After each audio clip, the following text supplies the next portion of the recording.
Voilà, donc j'espère que vous m'entendez bien. Alors, on a beaucoup parlé du bénéfice de l'utilisation de l'outil numérique, mais ici on va voir comment concrètement on peut aider, comment on peut compenser les difficultés d'apprentissage avec l'outil numérique. Je ne dispose pas beaucoup de temps, donc ce sera un contenu assez dense parce que je voulais vraiment aborder...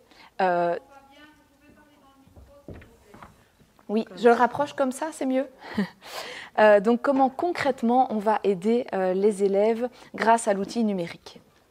Alors, tout d'abord, en fonction des difficultés des élèves, quelles sont les aides numériques disponibles? Quelles fonctionnalités on peut activer sur les outils numériques pour compenser les difficultés d'apprentissage?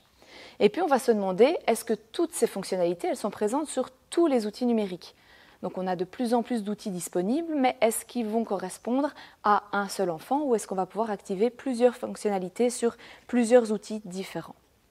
Alors tout d'abord, quelles sont les aides disponibles? Je ne vais pas parler de troubles, je vais parler par exemple de difficultés de lecture, de difficultés d'écriture, parce que dans un seul trouble, un enfant peut avoir des difficultés dans plusieurs branches. Tout d'abord, la difficulté de lecture. On va avoir des difficultés au départ de décodage et donc on va pouvoir activer une synthèse vocale. Cette synthèse vocale, elle va permettre de réduire la charge mentale liée à l'acte de lecture qui en fait n'est pas automatisée. Ça va permettre à l'enfant de se concentrer sur d'autres tâches, mais surtout de se concentrer sur la tâche qui est évaluée. Parce qu'en fait, souvent, l'enfant en difficulté d'apprentissage, il est évalué sur l'acte qui pose problème et qui n'est pas automatisé. Grâce à cette synthèse vocale, il sera évalué sur la tâche, par exemple, de compréhension. Il va pouvoir être plus rapide et aussi suivre le rythme d'apprentissage imposé par la classe. Évidemment, cette synthèse vocale sera accessible dans les différentes langues d'apprentissage, pas uniquement en français, pas uniquement en néerlandais, mais dans toutes les langues d'apprentissage. Alors on a un deuxième versant aussi, parce qu'on peut avoir un enfant qui lit parfaitement bien, mais qui ne comprend pas le sens de ce qu'il lit. Et donc là, on va pouvoir lui donner accès à un dictionnaire directement accessible. Parce qu'effectivement, trouver directement une définition, directement un synonyme ou directement un exemple, c'est beaucoup plus pratique d'aller dans un dictionnaire papier, ce qui est très pénible pour eux et ce qui en fait ils ne font pas, simplement. Ils passent au-delà de leurs difficultés de compréhension et ils ne prennent pas cet outil. Alors on a un deuxième versant qui sont les difficultés orthographiques. Les difficultés orthographiques, ils vont évidemment avoir une aide au niveau du prédicteur et du correcteur orthographique. C'est très important de faire la différence entre les prédicteurs orthographiques et ou phonologiques. Le prédicteur orthographique, c'est celui que tout le monde a. Tout le monde active sur son smartphone, un correcteur qui est orthographique. Mais le correcteur orthographique, il va faire des propositions en fonction des lettres qui sont déjà écrites. Ça ne correspond pas du tout à un profil d'un enfant qui a un trouble d'apprentissage. Lui, il aura besoin d'un prédicteur qui est phonologique, qui anticipe les confusions auditives, qui anticipe la mauvaise segmentation des mots. Et ça, ce n'est pas accessible dans tous les outils, donc c'est très important de faire la différence entre les deux. Ce correcteur va évidemment aider à pallier les erreurs d'orthographe lexicale, va aider au niveau de l'orthographe grammaticale, mais ne donne pas la réponse à l'enfant. L'ordinateur, l'outil numérique ne lui donne pas la réponse. Il va devoir être acteur dans son apprentissage et actif pour choisir le bon mot, pour choisir la bonne réponse, surtout en grammaire. Alors, c'est très important de savoir que depuis 2 ans maintenant, il n'y a plus de restriction d'utilisation du prédicteur orthographique, c'est-à-dire que dans n'importe quelle tâche, l'enfant pourra activer cette aide orthographique. Alors, difficulté orthographique rime aussi avec difficulté de conjugaison, de grammaire. L'enfant pourra avoir accès directement à un Becherel. Je voulais vraiment insister là-dessus parce que, en fait, le Becherel en format papier, c'est très compliqué pour un enfant 10 parce que déjà, il doit donc trouver l'infinitif du verbe, mais ça, ce sera pareil sur l'outil numérique. Il doit aller dans sa table des matières, écrite toute petite, c'est déjà une épreuve pour trouver le mot, le verbe. Et puis après, on va lui dire, ah ben non, tout compte fait, le verbe parler, ça se conjugue comme le verbe aimer, page 6. génial. Mais en fait, pour lui, faire la différence entre le radical, la terminaison, c'est très compliqué. Et donc, il a passé tout son temps à chercher son verbe dans le Becherel et il ne sait toujours pas comment le conjuguer. Grâce à l'outil numérique, tous les verbes sont présents. Il cherche le verbe parler, il aura la conjugaison du verbe parler à tous les temps. On a évidemment des difficultés d'écriture. Alors, je voulais l'aborder parce qu'il y a des enfants qui ont simplement des difficultés d'écriture et donc là, effectivement, il va prendre note sur l'ordinateur, mais c'est aussi la base. Quand l'enfant va utiliser un outil numérique en classe, la base, c'est évidemment de pouvoir taper au clavier et d'être autonome avec cette frappe au clavier. Sinon, ce n'est pas vraiment intéressant. Alors, j'ai juste mis difficulté d'écriture parce qu'effectivement, j'ai des enfants qui ont simplement un outil numérique pour la vitesse de lecture et qui prennent note sur feuille. Donc, ce n'est pas non plus toujours présent. Et enfin, nos difficultés praxiques. Et là, l'outil informatique va pouvoir aider au tracé, aider à l'alignement dans les calculs écrits, aider à la création des abacs, création des tableaux à double entrée, créer des lignes du temps, créer des schémas de sciences. L'outil numérique va pouvoir accompagner tout le parcours scolaire. Alors, maintenant, quel outil choisir? Toutes ces fonctionnalités sont présentes, mais la plus grande question se porte sur le choix de l'outil numérique. À l'APEDA, pendant l'ensemble de nos formations, nous rappelons qu'il est essentiel que le choix de l'outil numérique doit être accompagné par un professionnel. C'est vraiment très important de prendre le temps d'analyser les besoins, d'analyser les fonctions dont l'enfant aura besoin sur cet outil afin, de bien choisir l'outil pour que cette introduction soit efficace. On ne prône pas du tout l'application d'une recette de cuisine applicable à chaque enfant, car malheureusement ou heureusement, elle n'existe pas. Les besoins, ils sont tous différents, parce que de toute façon, les enfants sont tous différents. Et il est important de s'adapter à chacun pour que cette introduction numérique, elle se passe bien et elle soit efficace. C'est très important, autant pour l'enseignant, parce qu'il va avoir les bénéfices de l'utilisation d'un outil numérique, mais autant pour l'enfant, parce qu'il va être renforcé dans son estime de soi. Alors, on a deux cas que je voulais vraiment aborder. C'est si l'enfant n'est pas outillé numériquement dans l'enseignement primaire et qu'il arrive dans une école où il y a un outil numérique.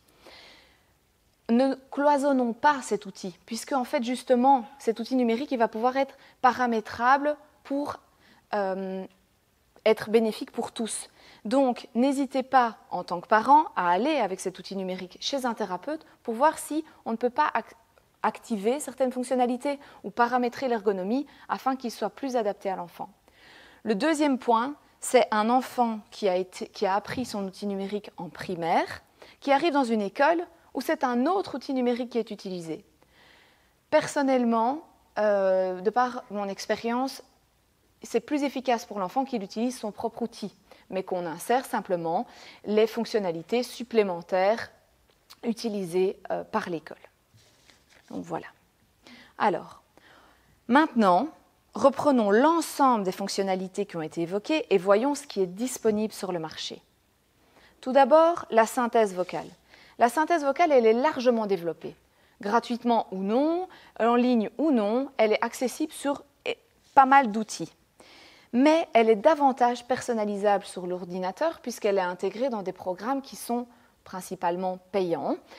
Nous n'avons pas la chance d'avoir un financement et donc ce sont les parents qui doivent assumer le prix de ces logiciels. Et donc sur un PC, on va pouvoir paramétrer est-ce que la synthèse vocale va faire des pauses entre les mots, est-ce qu'elle va respecter la ponctuation, est-ce qu'on va faire une pause entre les phrases et surtout on va pouvoir rajouter des mots, un dictionnaire de prononciation. La lecture de livres, pas de problème, elle est accessible sur tous les outils, sur les smartphones, sur les tablettes, partout. Partout maintenant, on peut lire des livres en format numérique. J'ai d'ailleurs des patients qui ne sont pas outillés numériquement en classe, mais pour avoir une meilleure efficacité, lisent leurs livres, puisque souvent il y en a un par mois, sur leur outil numérique sans aucun problème. En ce qui concerne l'éditeur de PDF, là aussi, en fait, c'est accessible sur tous les outils, mais attention, ils ont tous leurs particularités, tous leurs limites, et c'est important de connaître bien les besoins de l'enfant afin de lui proposer le programme qui lui conviendra le mieux. Au niveau du classement, c'est pareil. Dans tous les outils, on classe nos documents, mais de nouveau, on les classe différemment en fonction de chaque outil. Le traitement de texte, sur chaque outil, on peut utiliser un traitement de texte. Mais personnellement, je pense que c'est plus intéressant d'utiliser le traitement de texte qui est lié au système d'exploitation. Par exemple, aller mettre l'application Word sur un iPad a moins d'intérêt parce que de toute façon, le Word que vous connaissez sur le PC ne se retrouvera pas de manière équivalente sur une application ni sur un Word Online. Donc, s'il utilise un Chromebook, il va davantage utiliser le Google Docs. Au niveau du correcteur et du prédicteur orthographique, sur l'iPad et sur le PC, on a maintenant une possibilité d'activer un prédicteur phonologique. Attention simplement que pour le moment, l'iPad, le prédicteur phonologique, n'est accessible qu'en français et en anglais. Sur le PC, il est accessible dans toutes les langues d'apprentissage. Sur la tablette et sur le Chromebook, vous allez davantage retrouver le correcteur orthographique que vous utilisez tous les jours ou alors un outil en ligne où l'enfant pourra faire analyser sa production avant de la remettre à l'enseignant. Au niveau du scanner et de l'OCR, donc la reconnaissance optique de caractère, c'est encore fréquent que l'enfant reçoive son cours en format papier. Alors là, l'enfant devra scanner sa feuille pour la recevoir sur son outil numérique afin de la compléter. Dans les trois premiers outils, ce scanner est intégré, mais il passe par l'appareil photo. C'est-à-dire que plus l'appareil sera récent, plus la qualité du scan sera importante. Sur le PC, cette fonction est externe, c'est-à-dire que l'enfant aura son scanner portable qu'il devra sortir, scanner la feuille pour avoir accès à ce document en format papier. Évidemment, on prône directement l'envoi du cours au format numérique, c'est beaucoup plus simple, on a une meilleure qualité de lecture et surtout pour la rapidité. Si jamais votre cours est en format papier, ce n'est pas un problème en soi. Pensez juste que cette procédure, elle lui prend du temps. Si c'est une évaluation, distribuez-la en premier, afin que lui ait le temps de la scanner, plutôt que de voir tout le monde commencer et puis dire « Aïe, aïe, aïe, moi, je n'ai pas fini de scanner ma feuille ». Si c'est un chapitre entier, donnez-lui justement en entier. Comme ça, lui, à la maison, il scanne tout son chapitre et puis il ne perd pas de temps à scanner feuille par feuille. Passons maintenant à toutes les fonctionnalités, les fonctions d'aide qui sont plus sollicitées en sciences et en mathématiques. On a tout d'abord la géométrie. Alors la géométrie, c'est un cap sur l'outil numérique. C'est un grand apprentissage pour l'enfant et pour l'adolescent.